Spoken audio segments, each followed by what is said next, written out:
Om Swastiastu, salam sejahtera kita semua, salam rahayu. Halo adik-adik pelajar dimanapun kalian berada, khususnya kelas 10 SMA, SMK. Kita bertemu kembali dalam pembelajaran Bahasa Indonesia bersama saya, Putu Ardana Bukian.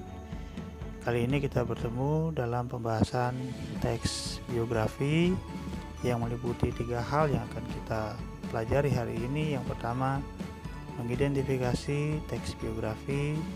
Yang kedua, mengidentifikasi struktur teks biografi. Yang ketiga, menemukan karakter unggul dalam teks biografi. Baik, kita mulai pembelajaran kita hari ini. Kita mulai dari definisi teks biografi. Apa itu teks biografi?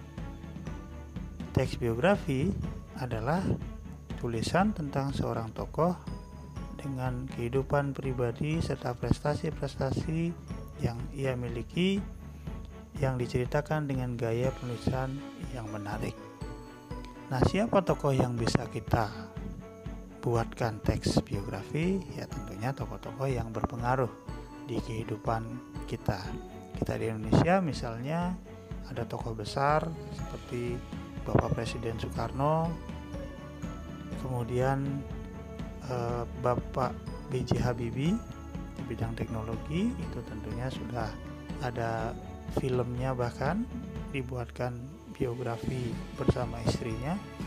Kemudian biografi seorang tokoh entertain atau hiburan, saya ambil contoh Sule, itu sudah dibuatkan tokoh tulisan biografi. Kemudian kita di Bali juga ada beberapa tokoh yang menjadi maestro di bidang budaya. Saya ambil tokoh dalang, ini adalah Iwayan Nardayana atau dikenal dengan nama wayang Dalang Cengblong. Beliau adalah tokoh yang sangat terkenal di bidang pedalangan modern Bali. Nah, berikut adalah tokoh milenial di bidang budaya juga yang namanya Geduk Garase. Ini terkenal di maestro ogoh-ogoh di Bali. Nah, kalangan muda ini sangat terkenal. Nah, inilah tokoh-tokoh yang bisa dibuatkan teks biografi karena mereka semua memiliki hal-hal yang bisa kita teladani dari kehidupan mereka masing-masing. Baik, selanjutnya kita akan bahas ciri dari teks biografi sebelum kita membahas bagaimana bentuk dari teks biografi itu sendiri. Adapun ciri-ciri dari teks biografi itu ada 5. Yang pertama, teks biografi memiliki struktur penulisan yang baku, seperti ada orientasi, peristiwa, dan reorientasi. Selanjutnya kita akan bahas struktur penulisan di materi ini. Nah, selanjutnya yang kedua, ciri yang kedua adalah isi biografi dibuat berdasarkan fakta sesuai dengan kisah hidup tokoh yang diceritakan. Yang ketiga, teks biografi memiliki gaya penulisan yang berbentuk narasi sehingga lebih menarik untuk dibaca. Yang keempat, teks biografi mengulas kisah yang menarik dan menginspirasi dalam kehidupan tokoh, baik kisah suka maupun duka yang memberikan inspirasi dari tokoh kepada pembaca.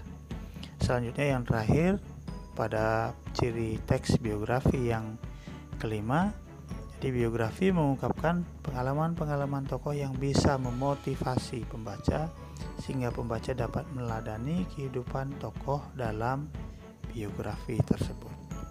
Ya, itulah ciri dari teks biografi. Selanjutnya kita akan masuk dalam pembahasan tentang struktur teks biografi. Seperti disampaikan di ciri teks biografi, jadi struktur biografi itu ada 3. Yang pertama ada orientasi, bagian yang memaparkan latar belakang kisah atau peristiwa yang diceritakan untuk mengenalkan tokoh dalam teks biografi. Jadi pada bagian ini memperkenalkan tokoh siapa yang diceritakan dalam teks biografi tersebut. Kemudian yang kedua itu ada struktur atau bagian peristiwa.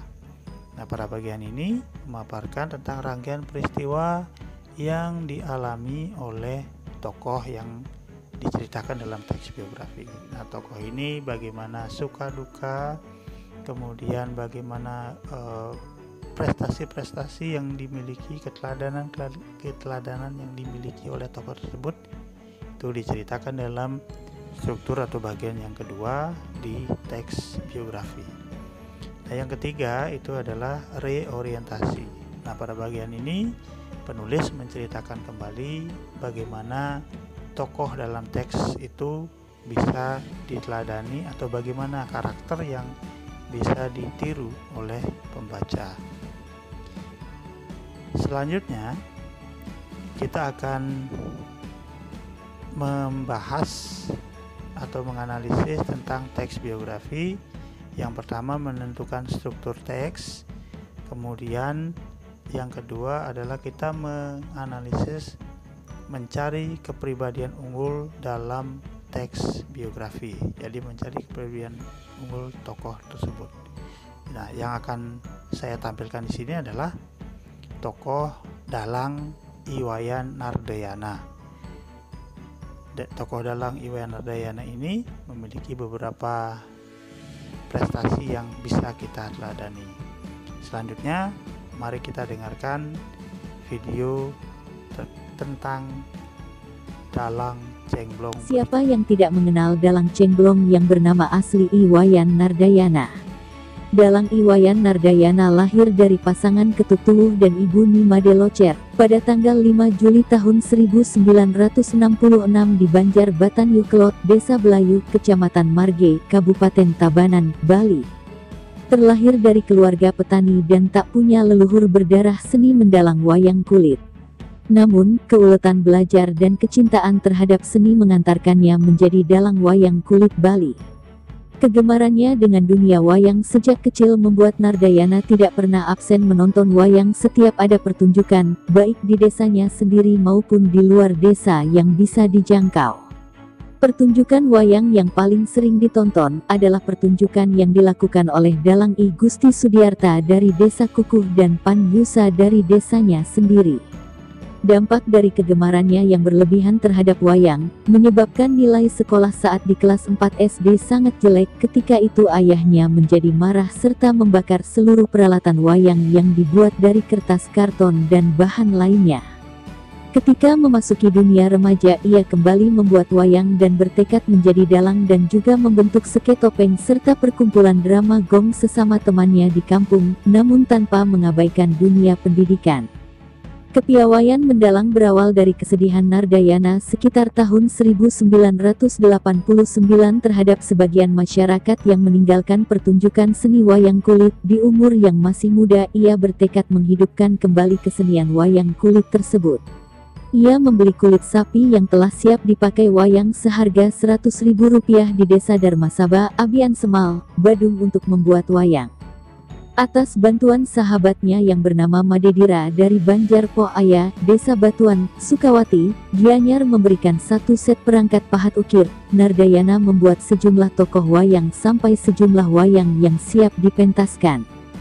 Setelah wayang dianggap cukup, ia kemudian minta petunjuk kepada Ida Pedanda dari Gria Belayu, Marge, Tabanan. Pada tahun 1992 wayang dibuatkan upacara di Pasupati, tepat pada hari suci Tumpek Wayang, pada Saniscara Kliwon Wuku Wayang. Pertunjukan wayang pertamanya dilakukan di Pura Paruman Belayu dengan lakon, Gugurnya Prabu Jarasanda, Raja Magadha oleh Bima. Lewat lawakan-lawakan tokoh Nang Kelenceng dan Nang Eblong, label yang semula kesenian ini bernama Gita Loka atau nyanyian alam, berubah menjadi Cengblong. Dalang Nardayana tertarik menggunakan kata itu sebagai label dalangnya karena sebutan penonton di Jempayah, Desa Mengwitani, Badung, yang menyebut dirinya Dalang Cengblong. Untuk lebih keren dan mengikuti zaman serta terobsesi oleh terkenalnya kata Cengblong dari Gita Loka, Iwayan Nardayana mengubah nama perkumpulan kesenian ini menjadi Cengblong.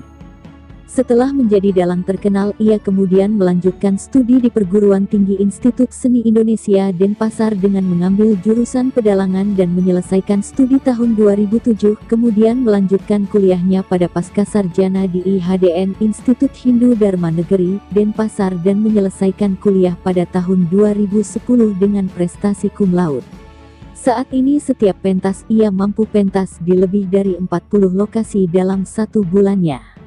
Model yang dikemas dan inovasi-inovasi yang telah dilakukan mengantarkan Nardayana sebagai wakil Bali antara lain sebagai duta dalang Bali dalam Festival Wayang Kulit se-Indonesia di Jakarta, sebagai duta dalang Bali dalam Festival Wayang Kulit se-ASEAN di Malaysia, sebagai dalang kehormatan di Istana Presiden, Jakarta, beberapa kali pentas di Jakarta dan Cikeas Bogor.